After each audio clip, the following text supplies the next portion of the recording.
ಚಳ್ಳಕೆರೆ ತಾಲೂಕು ರಾಷ್ಟ್ರೀಯ ಹಬ್ಬಗಳ ಆಚರಣಾ ಸಮಿತಿ ಹಾಗೂ ಒಕ್ಕಲಿಗರ ಸಮುದಾಯದ ವತಿಯಿಂದ ಬೆಂಗಳೂರು ಕಟ್ಟಿದ ನಾಡಪ್ರಭು ಶ್ರೀ ಕೆಂಪೇಗೌಡರ ಭಾವಚಿತ್ರಕ್ಕೆ ಪುಷ್ಪನಮನ ಸಲ್ಲಿಸಿ ಶಾಸಕರಾದ ಟಿ ರಘುಮೂರ್ತಿಯವರು ಮಾತನಾಡಿದರು.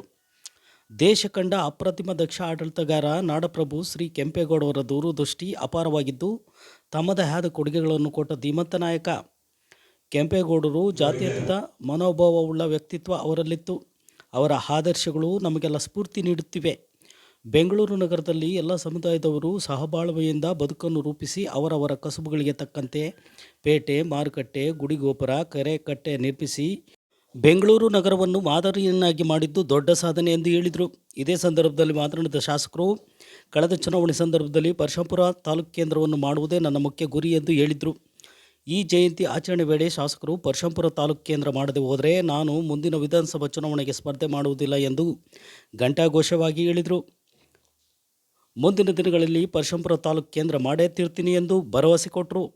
ಈ ಕಾರ್ಯಕ್ರಮದಲ್ಲಿ ನಿವೃತ್ತ ಪ್ರಾಚಾರ್ಯರಾದ ಶಿವಲಿಂಗಪ್ಪ ಉಪನ್ಯಾಸ ನೀಡಿದರು. ಒಕ್ಕಲಿಗರ ಸಂಘದ ಅಧ್ಯಕ್ಷರಾದ ಚನ್ನಕೇಶವ, ಬ್ಲಾಕ್ ಕಾಂಗ್ರೆಸ್ ಅಧ್ಯಕ್ಷರಾದ ಕೆ ವೀರಭದ್ರಯ್ಯ, ಗ್ಯಾರಂಟಿ ಸಮಿತಿಯ ಅಧ್ಯಕ್ಷರಾದ ಗದ್ಗೆ ತಿಪ್ಪೇಸ್ವಾಮಿ, ಗ್ರೇಡ್ 2 ತಹಶೀಲ್ದಾರ್ ಮುನಿಸ್ವಾಮಿ, ಜೆಡಿಎಸ್ ಮುಖಂಡ ಆನಂದಪ್ಪ, ರಮೇಶ್ ಗೌಡ, ಶಿರಸ್ದಾರ್ ಗಿರೀಶ್, ಸುರೇಶ್, ಒಕ್ಕಲಿಗರ ಸಮುದಾಯದ ಪದಾಧಿಕಾರಿಗಳು ಹಾಗೂ ಸಾರ್ವಜನಿಕರು ಇತರರು ಇದ್ದರು.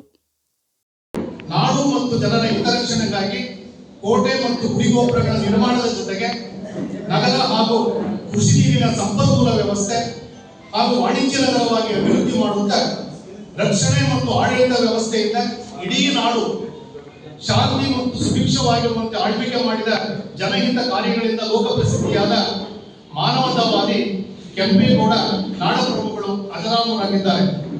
ಕೆಂಪೇಗೌಡರ ಆತ್ಮಸ್ಥೈರ್ಯ, ಪರಿಶ್ರಮ ಬದ್ಧತೆ, ನೈತಿಕತೆ, ಸ್ವಾಭಿಮಾನ, ಜನಹಿತ ಇಚ್ಛಾಶಕ್ತಿ, ಅನುಪಮ ವ್ಯಕ್ತಿತ್ವದ ನಾಯಕರ ಒಳನೋಟಗಳು ಈಗಿನ ಜನಪ್ರತಿನಿಧಿಗಳಿಗೆ ಮತ್ತು ಆಡಳಿತಗಾರರಿಗೆ ಪ್ರೇರಕ ಶಕ್ತಿಯಾಗಿ ಮಾದರಿಯಾಗಬೇಕಾಗಿದೆ. ವರ್ತಮಾನ ಬದುಕಿನ ಒಳಿತಿಗಾಗಿ ಮತ್ತು ಭವಿಷ್ಯತ್ತಿನ ಸುಭದ್ರತೆಗಾಗಿ ಚರಿತ್ರೆಯೊಂದಿಗೆ ನಾವೆಲ್ಲರೂ ಮುಖಾಮುಖಿಯಾಗಬೇಕಾಗಿದೆ. ಪ್ರಸ್ತುತ ವಿಶ್ವವಿಖ್ಯಾತವಾಗಿರುವ ಬೆಂಗಳೂರು ಕರ್ನಾಟಕ ರಾಜಧಾನಿ, ಉದ್ಯಾನ ಮತ್ತು ವಾಣಿಜ್ಯ ನಗರಿ ಹಾಗೂ ಮಾಯಾನಗರಿ ಎಂಬ ಪ್ರತೀತಿ ಬೆಂಗಳೂರಿಗಿದೆ. ರಾಷ್ಟ್ರ ಮತ್ತು ಅಂತಾರಾಷ್ಟ್ರೀಯ ಮಟ್ಟದಲ್ಲಿ ಜ್ಞಾನ ಮತ್ತು ಕೌಶಲ್ಯಗಳ ಹಾಗೂ ಐಟಿ-ಬಿಟಿಗಳ ಕೇಂದ್ರ, ಆರ್ಥಿಕ ಶಕ್ತಿಯ ತೊಟ್ಟಿಲು, ಸಾಂಸ್ಕೃತಿಕ, ಸೃಜನಶೀಲ, ಚಲನಶೀಲ ಪರಂಪರೆಯ ಪ್ರಯೋಗಶೀಲತೆಯ ಸೀಮೆ ಹಾಗೂ ಪ್ರಭುತ್ವದ ಆಡಳಿತಾತ್ಮಕ ಅಧಿಕಾರದ ಮೈದಾನವಾಗಿದೆ. ಬಹುಭಾಷೆಗಳ, ಬಹುಸಂಸ್ಕೃತಿಗಳ, ಬಹುವೃತ್ತಿಗಳ ಬಹುತ್ವಗಳು ಭಾರತದ ಪುಟ್ಟ ಪ್ರಪಂಚ. ಸಮತೋಲನವಾದ ಹವಾಗುಣಗಳಿಂದ ಕೂಡಿದ ರಕ್ಷಿತ ಪ್ರದೇಶ ಬೆಂಗಳೂರು.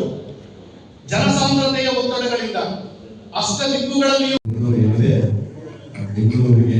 ಬೆಂಗಳೂರಿನ ನಿರ್ಮಾತರು ದಿವಂಗತ ನಾಡಪ್ರಭು ಕೆಂಪೇಗೌಡರು ಎಲ್ಲ ಅವರ ಮಾಡಿದ ಸಾಧನೆ ಬಹುಶಃ ನಮ್ಮ ಇಡೀ ಭಾರತ ದೇಶದಲ್ಲಿ ಮೊಟ್ಟ ಮೊದಲನೇದಾಗಿ ನಮ್ಮ ಏನು ಗಾತ್ರದಲ್ಲಿ ಒಂದು ನಗರ ಯಾವ ರೀತಿಯಾಗಿ ಇರಬೇಕು ಅಂತ ಹೇಳಿ ಇಡೀ ಭಾರತದಲ್ಲಿ ಪ್ರಸಿದ್ಧವಾಗಿರ್ತಕ್ಕಂಥ ಜೊತೆಗೆ ಪ್ರಪಂಚದ ಬೇರೆ ಬೇರೆ ದೇಶದವರು ಕೂಡ ಬೆಂಗಳೂರು ಅಂದರೆ ಭಾರತ ದೇಶದಲ್ಲಿ ಬೆಂಗಳೂರನ್ನ ಗುರುಸಂತ ಕೆಲಸ ನಮ್ಮ ನಾಡಪ್ರಭು ಕೆಂಪೇಗೌಡರು ಮಾಡಿದರೆ ಅತಿಶಯೋಕ್ತಿ ಆಗುತ್ತೆ.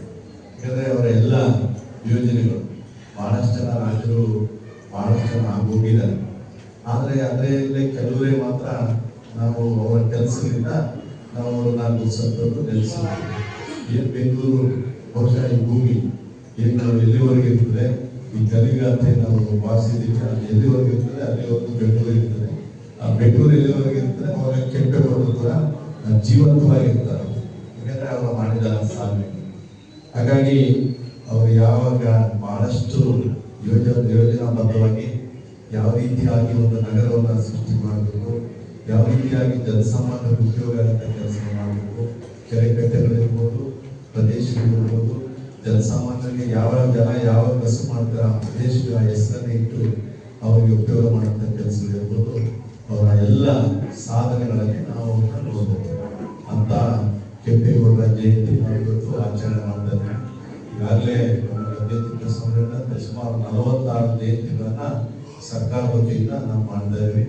ಬೇರೆ ಬೇರೆ ಪಕ್ಷಗಳ ಸರ್ಕಾರಗಳಿದ್ದಂಥ ಸಂದರ್ಭದಲ್ಲಿ ಆ ಯೋಜನೆ ಒಂದೊಂದೇ ಈಗಾಗಲೇ ಕಳೆದ ಒಂದು 15 ವರ್ಷಗಳಿಂದ 13 ವರ್ಷಗಳಿಂದ ನಮ್ಮ ಮೊದಲು ಎಲ್ಲ ಕೆಲವೇ ಕೆಲವು ಜಯಂತಿಗಳಿಗೆ ಸೀಮಿತ ಆಗಿತ್ತು. ಆದರೆ ಇತ್ತೀಚಿನ ದಿನಗಳಲ್ಲಿ 13ರಿಂದ 15ರವರೆಗೆ ನಮ್ಮ ಸನ್ಮಾನ್ಯ ಸಿದ್ದರಾಮಯ್ಯ ನೇತೃತ್ವದ ಸರ್ಕಾರ ಇತ್ತು. ಎಲ್ಲ ಜಾತಿ ಜನಾಂಗಗಳಿಂದ ಸಾಂಸ್ಕೃತಿಕ ನಾಯಕರನ್ನ ಗುರುತಿಸಿ ಅವರಿಗೆ ಆದ ದಿನಾಂಕವನ್ನು ಅವರ ವಿಶೇಷವಾದ ಜನ್ಮ ದಿನಾಂಕದಂದು ಅವರ ಜಯಂತಿಗಳನ್ನು ಮಾಡೋದ್ರ ಮುಖಾಂತರ ಇಡೀ ರಾಜ್ಯದಲ್ಲಿರ್ತಕ್ಕಂಥ ಎಲ್ಲ ಜಾತಿ ಜನಾಂಗಗಳು ಕೂಡ ಹೆಮ್ಮೆ ಪಡುವಂಥ ವಿಷಯಗಳಿಲ್ಲ. ಯಾಕಂದ್ರೆ ಯಾವುದೇ ಒಂದು ಜನಾಂಗದಲ್ಲಿ ಒಂದು ಸಾಂಸ್ಕೃತಿಕ ನಾಯಕ ನೋಡಿದಾಗ ಅವ್ರ ಇತಿಹಾಸವನ್ನು ನೋಡಿದಾಗ ನಾವು ಇಂತರ ಇದರಲ್ಲಿ ಹುಟ್ಟಿದೀವಿ. ಯಾಕಂದ್ರೆ ನಾವೆಲ್ಲರೂ ನಮ್ಮ ಅಷ್ಟೇ ನೆನ್ಪಿಡ್ಲಿಕ್ಕೆ ಸಾಧ್ಯ. ಆದರೆ ನಮ್ಮ ಜಾತಿ ವ್ಯವಸ್ಥೆನಲ್ಲಿ ನಮ್ಮನ್ನ ನಾವು ಗುರುತಿಸ್ಬೇಕಾದ್ರೆ ಇಂಥ ಒಬ್ಬ ಮಹನೀಯರನ್ನ ಜೊತೆಲಿ ಆ ಒಂದು ಇತಿಹಾಸವನ್ನ ನೋಡಿದಾಗ ನಮ್ಗೆಲ್ಲರಿಗೂ ಕೂಡ ಅರಿವಾಗ್ತದೆ. ಹಾಗಾಗಿ ಇಂಥ ಜಯಂತಿಗಳು ಯಾವುದೇ 46 ಜಯಂತಿಗಳಲ್ಲಿ ನೀವು ಯಾರನ್ನೇ ತಗೊಂಡು ಕೂಡ ನಾವೆಲ್ಲ ಜಾತಿ ಜನಕ್ಕೂ ಬೇಕಾದಂತ